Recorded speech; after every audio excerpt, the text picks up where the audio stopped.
नमस्कार. देवश्री किचन मध्ये आपल्या सर्वांचं स्वागत आहे. आजच्या आपल्या नाश्ता प्रेमिक्स रेसिपी मध्ये आज आपण दुसरा भाग पाहतोय. तर आज आपण महाराष्ट्रीयन सगळ्यांच्या आवडीचे कांदा पोहे प्रेमिक्स कसं करायचं ते पाहणार आहोत.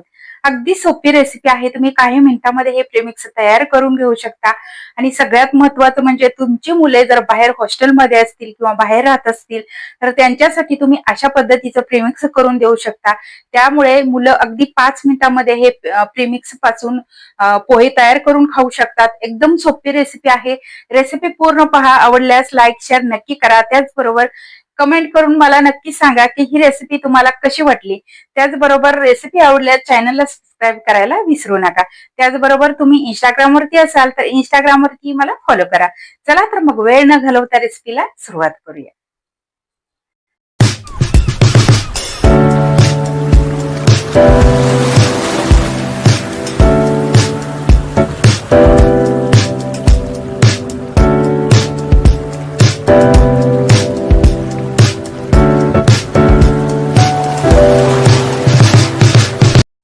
पोह्यांचं प्रेमिक्स करण्यासाठी इथे मी अर्धा किलो पोहे घेतलेले आहेत. पोहे स्वच्छ आपल्याला निवडून घ्यायचे आहेत, चाळून घ्यायचे आहेत. त्यात जो कचरा असतो तो पूर्ण काढून घ्यायचा आहे. आणि आता इथे आपल्याला फोडणीसाठी लागणार आहे जिरं, मोहरी, थोडीशी हळद, चवीनुसार मीठ आणि इकडे मी शेंगदाणे घेतलेले आहेत. शेंगदाण्याबरोबर तुम्हाला आवडत असतील तर यामध्ये तुम्ही डाळे सुद्धा घालू शकता. आणि इथे मी 1 वाटी कांदा घेतलाय. साधारण 2 कांदे मी हे उन्हामध्ये वाळवून घेतलेले आहेत. तर असा वाळवून घेतलेला कांदाच आपल्याला वापरायचा आहे. तर साधारण 4 ते 5 हिरव्या मिरच्या घेतलेल्या आहेत. बारीक एकदम कट करून घ्यायच्या आहेत. आणि इथे मी कढीपत्ता घेतलेला आहे. त्याचबरोबर बारीक चिरलेली कोथिंबीर घेतलेली आहे. साधारण 1 ते 1.5 चमचा साखर घेतलेली आहे. आणि अगदी 2 चिमटी मी सॅट्रिक ऍसिड घेतलेला आहे, म्हणजेच लिंबू सत्व घेतलेलं आहे. तर हे आपल्याला यामध्ये घालायचं आहे. आणि फोडणीसाठी आपल्याला तेल लागणार आहे. तर हे पोह्यांचं प्रीमिक्स कसं करायचं ते बघूया. गॅसवरती मी कढई ठेवलेली आहे. यामध्ये सुरुवातीला आपण पोहे भाजून घेऊयात. एकसारखं हलवत मीडियम गॅसवरती छान कुरकुरीत होईपर्यंत आपल्याला हे पोहे भाजून घ्यायचे आहेत. हे पोहे भाजायला जास्त वेळ लागत नाही, अगदी 1 ते 2 मिनिटे लागतात.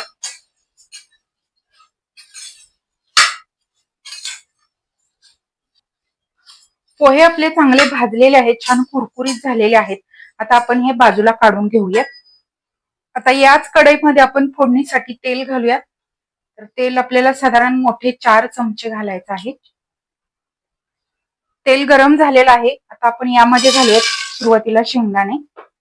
शेंगदाणे आपल्याला थोडेसे तळून घ्यायचे आहेत. शेंगदाण्याचं वरचं जे टर्फल असतं ते छान तळल्यानंतर तडकतं, त्याला भेगा पडतात. त्यावरून समजायचं की आपले शेंगदाणे भाजलेले आहेत. थोडासा रंगही बदलतो, त्यावेळेस आपल्याला हे शेंगदाणे काढून घ्यायचे आहेत. शेंगदाणे आपले चांगले तळलेले आहेत. आता आपण हे काढून घेऊया.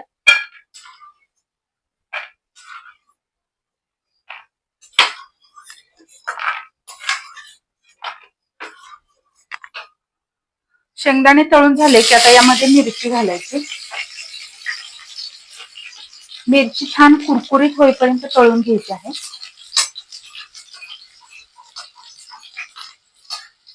हे सगळं आपल्याला मीडियम गॅसवरतीच भाजून घ्यायचं आहे, त्यामुळे छान खमंग भाजलं जातं. तळल्यानंतर मिरची अशी बारीक होते, सुरकुतल्यासारखी होते आणि थोडीशी काळपट दिसते. तर इथे आपली ही मिरची छान भाजली तळलेली आहे, तुम्ही पाहू शकता. ही सुद्धा आपण या शेंगदाण्यावरती काढून घेऊया.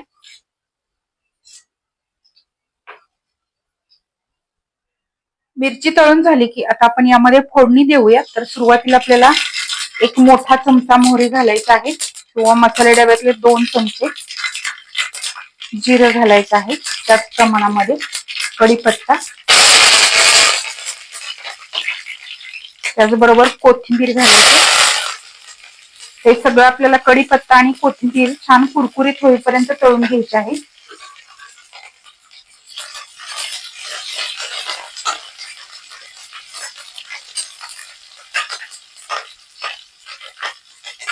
कढीपत्ता लगेचच छान कुरकुरीत होतो, पण कोथिंबीरीला थोडासा वेळ लागतो. तुमच्याकडे सुकलेली कोथिंबीर असेल तर ती सुद्धा तुम्ही घालू शकता. जेव्हा हिवाळ्यामध्ये जास्त कोथिंबीर येते त्यावेळेस ती धुवून सुकवून ठेवली तर ती अशा कामी येते किंवा प्रीमिक्स बनवायच्या उपयोगी पडते. आता माझ्याकडे नाही म्हणून मी ओलीच कोथिंबीर घातली, पण छान तळल्यानंतर छान कुरकुरीत होते.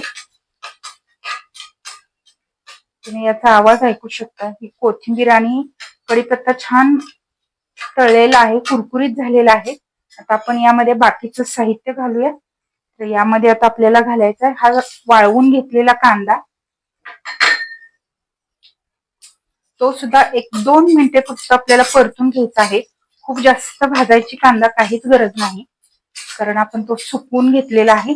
अगदी 2 मिनिटे आपण तेलामध्ये तो भाजून घेऊया. ओला कांदा सुद्धा तुम्ही घालू शकता, पण बऱ्याच वेळा काय होतं, ओला कांदा तळायला वेळ लागतो आणि त्याला लालसर असा रंग येतो, त्यामुळे तो कडवट लागण्याची शक्यता असते.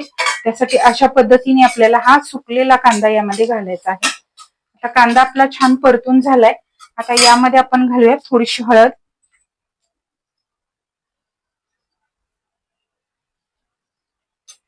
साधारण मसाले डब्यातली 1.5 चमचा एवढी हळद घातली. आता आपण चवीनुसार मीठ घालूयात. साधारण मोठे 2 चमचे आपल्याला मीठ लागणार आहे, कारण अर्धा किलोचं हे प्रीमिक्स आहे. त्यानुसार तुम्ही यामध्ये मिठाचं प्रमाण कमी अधिक करू शकता.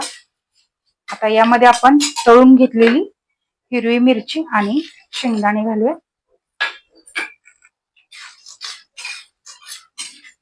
आता त्याचबरोबर आपल्याला यामध्ये घालायचे साखर आणि सॅट्रिक ऍसिड. हे तुम्हाला हवं असेल तर घाला, नाही घातलं तरीही चालेल, कारण बऱ्याच वेळा लिंबू आपल्याकडे असतं, पण मुलं जेव्हा बाहेर जातात त्यावेळेस त्यांना अशा पद्धतीने प्रीमिक्स तयार करून दिलं तर त्यांना लिंबाची वगैरे काहीच गरज लागत नाही. आता हे आपलं सगळं व्यवस्थित तळून झालेलं आहे, फोडणी तयार झालेली आहे. आता यामध्ये आपण हे भाजलेले पोहे घालूयात आणि हे व्यवस्थित मिक्स करून घेऊयात.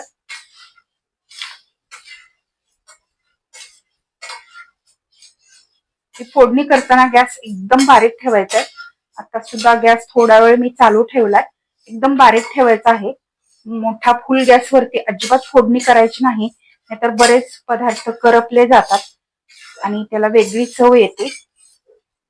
हे प्रीमिक्स आपल्याला खूप दिवस ठेवायचं असतं, त्यासाठी सगळे पदार्थ चांगले आणि एकसारखे परतले गेले पाहिजेत. तर इथे आपलं हे व्यवस्थित पोहे मिक्स झालेले आहेत. मस्त असं आपलं हे प्रीमिक्स तयार झालेलं आहे. अशा पद्धतीने प्रीमिक्स तुम्ही डब्यामध्ये घालून मुलांना देऊ शकता. जर तुमची मुले हॉस्टेलला असतील तर त्यांना हे उपयोगी येतं. आता इथे आपलं प्रीमिक्स तयार झालेलं आहे, किंवा तुम्ही याला पोह्यांचा चिवडा सुद्धा म्हणू शकता. अगदी असंच खाल्ला तरी सुद्धा खूप छान लागतो. तर इथे आपण गॅस बंद करतोय आणि हे प्रीमिक्स जे आहे ते पूर्ण थंड करून घ्यायचं आहे. इथे प्रीमिक्स आपलं थंड झालेलं आहे. त्यातली 1 वाटी मी बाजूला घेतली, कारण आपण याचे पोहे कसे करायचे ते बघूयात. तर 1 वाटीसाठी आपल्याला 1 वाटीच पाण्याचा वापर करायचा आहे. तर इथे मी पाणी गरम करून घेतलंय. शक्यतो कडक पाणी वापरायचं, म्हणजे पोहे चांगले भिजतात.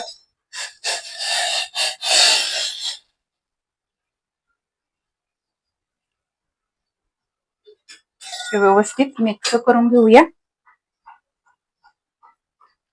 आणि याच्यावरती आपल्याला एक प्लेट ठेवायची आहे आणि 5 मिनिटासाठी आपण हे असं झाकून ठेवूया. 5 मिनिटे झालेली आहेत. आता आपण झाकण काढूया. मस्त तुम्ही पाहू शकताय, मस्त आपले पोहे भिजलेले आहेत. तर इथे तुम्हाला एक टीप देईन की पोह्यांमध्ये घालताना पाणी थोडंसं कमी घाला.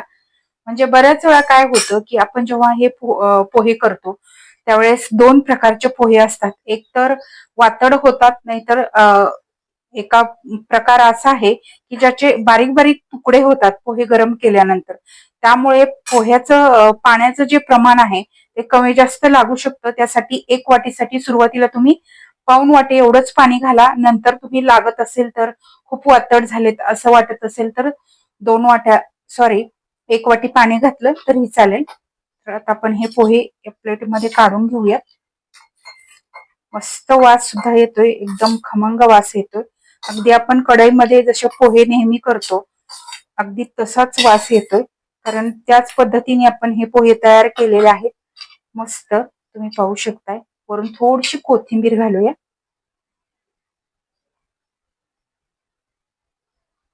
मस्त असे झटपट होणारे आपलं पोह्यांचं प्रेमिक्स आणि त्यापासून अगदी 2 मिनिटात तयार होणारे हे कांदा पोहे आपले तयार झालेले आहेत. तुमची मुलं बाहेर असतील, हॉस्टेलवरती असतील तर हे प्रेमिक्स तुम्ही नक्की बनवून द्या. त्यांच्या खूप उपयोगी पडेल. मुलांना जेव्हा काही खावंसं वाटेल त्यावेळेस ते खाऊ शकतात. अगदी 2 मिनिटामध्ये हे पोहे तयार होतात. तर आजची आपली ही पोह्यांची प्रेमिक्सची रेसिपी तुम्हाला कशी वाटली कमेंट करून नक्की सांगा. या रेसिपीला लाईक करा, शेअर करा. त्याचबरोबर तुम्हाला जर माझ्या रेसिपी आवडत असतील तर माझ्या चॅनलला सबस्क्राईब करायला विसरू नका.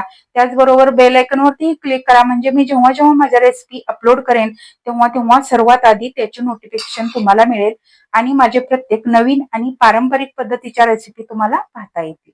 धन्यवाद.